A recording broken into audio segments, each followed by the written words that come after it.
Thibault Le Chavega est un jeune élu de la génération Y pour qui les réseaux sociaux sont un vecteur de communication essentiel. Alors, quand il enfourche le cheval de bataille de la vie chère, il tweete son exaspération face aux prix pratiqués sur le territoire. Il y a des produits qui sont avec des marges qui sont manifestement extrêmement élevées. Il faut qu'on puisse contrôler.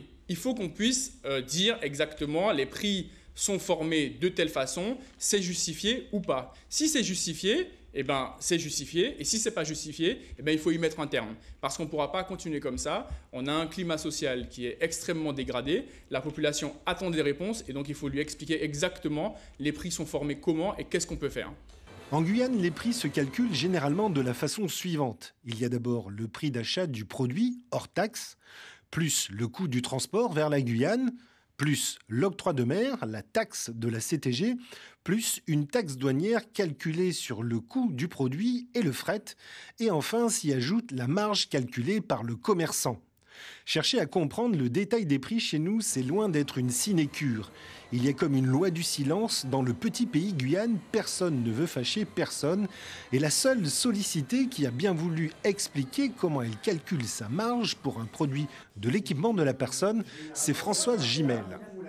La marge du commerçant, c'est tout ce qu'il va prendre en charge, les salaires, les impôts, les loyers, l'électricité, enfin bref, tout ce que le commerçant aura supporté pour la vente des produits. Donc à partir de là, en général, dans ce qui est équipement de la personne, c'est une marge de 2.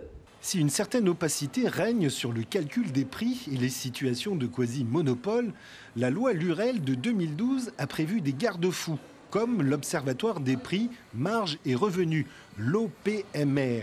Mais ce dernier, avant il y a quelques jours, ne s'était pas réuni depuis 2 ans.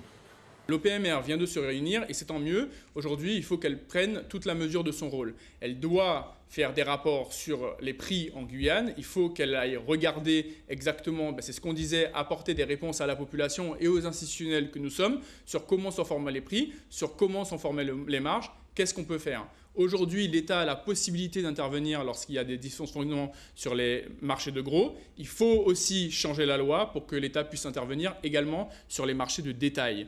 Entre monopole, cartel, omerta et opacité, difficile de s'y retrouver. Mais le passage à la caisse est toujours aussi douloureux pour le portefeuille.